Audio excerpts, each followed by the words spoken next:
Why do Kiwis love their big utes and their big, huge cars? Joining me there now to maybe cast some light and tackle some other issues as well is Clive Matthew-Wilson from dogandlemon.com, and who is also a road safety campaigner. Clive, welcome in again. How are you?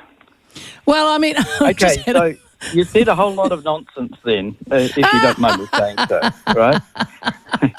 What a great chat. Thanks for being on the show, Clive. Yeah. No, what do you mean? Come on. Okay, so What? no, utes are not the biggest selling vehicles in New Zealand. They're not even close. What? They are the biggest selling new commercial vehicles. Kiwis don't buy new. Businesses buy new, but the ordinary Kiwi never buys a new car until they retire. Because we can't afford it. Well, because we're smart. You know, the depreciation rate can be 30% in a year. No. Right? I know a guy with a fancy car, and his depreciation and insurance are $1,000 a week. Day.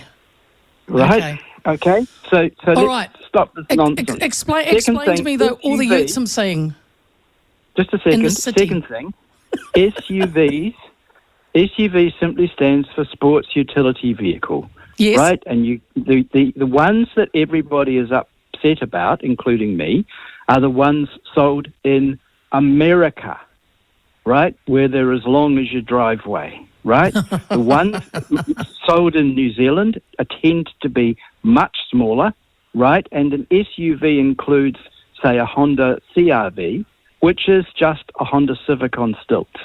If you're not going to have a heart attack about a Honda Civic, then don't have a heart attack about a Honda CR-V. We're talking about large SUVs are a problem and large pickup trucks. But let me throw another clear and unequivocal stat at you. What about the 20%? That's 1 in 5 fatalities on our road that involve heavy trucks, the freight trucks, and they never get mentioned. Right? Well, I want to look, Clive. I promise you we are going to get to that. Can I do circle back to friends, the fact right? that we are, Clive. Gosh, we've known each other too long to fall out. No, I mean like the Ford Rangers. You know, like when I was in another company, they used to buy them all the time for the promo vehicle for the radio station. Yeah, not good. They are just. I remember walking to one and literally standing in front of the car, the ute, and it was almost as high as my head. I thought, why do we need a ute this big if we're not a farmer or a tradie? And I see people driving around in them. No, we don't. But what's the love of those that do them just to go to tennis or to go to pick up the kids from school or head to the supermarket? I don't understand it. They have doubts about their virility. No one doubts that the sun's going to rise tomorrow morning, so nobody shouts it. If you have to shout about how big and tough you are, you don't feel big and tough inside. You feel small and vulnerable. And so you make a statement to the world that you're a really important, strong person. It's pathetic. Okay, then, let's talk about then. You wanted to talk about the nobody talks about, was it what trucks do? Was that where we were heading? 1 in 5 fatalities on our roads, and most of them don't need to be there, the freight trucks. Milk trucks, I can't say enough nice things about truckies. The guys themselves are fantastic, right? This is not an attack on truckies. But the government's own studies show that it's at least 2.5 times more efficient to carry freight on a rail. And like there's not even 10% of the number of injuries from rail that there are, deaths and injuries from rail that there are from road freight. They don't need to be there, and they're there because of a very cosy arrangement whereby they pay a tiny amount of the cost of actually being there. So it would be like a rail system that didn't pay for the rails.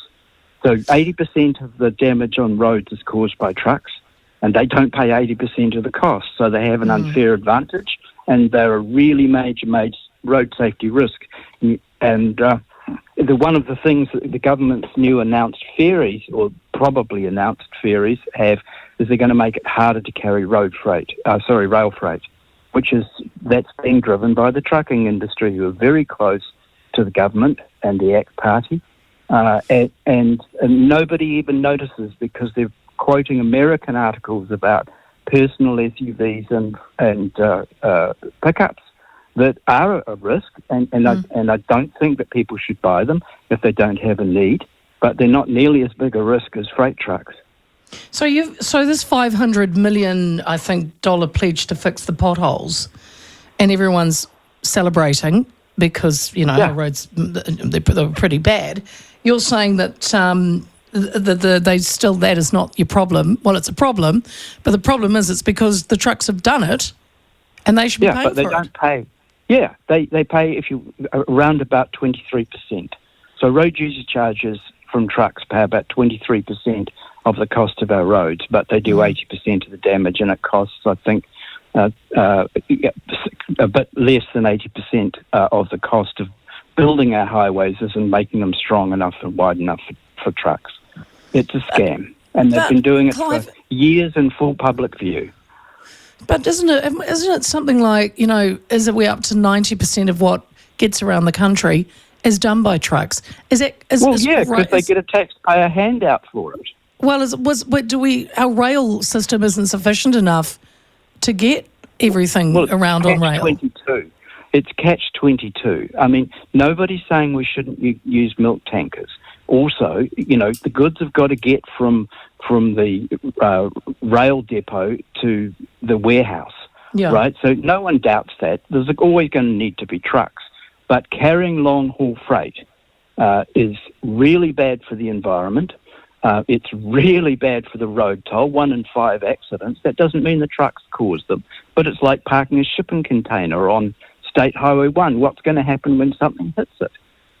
And it's really incredibly inefficient, and it's only possible because trucks don't pay for the costs of the road they're going down. Road user charges, yes, I know, they pay 23% of the costs of the highways, but they do 80% of the damage.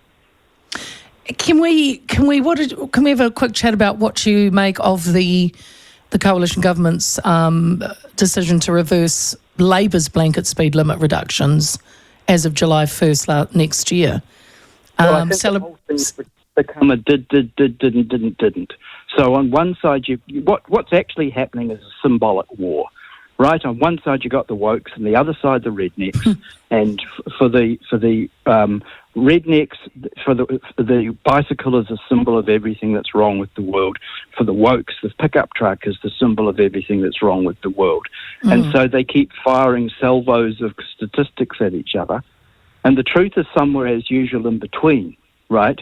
So if you've got a situation, say, outside school at 3 p.m, it's an absolute no-brainer to slow the traffic down, and it works, and the traffic usually responds well.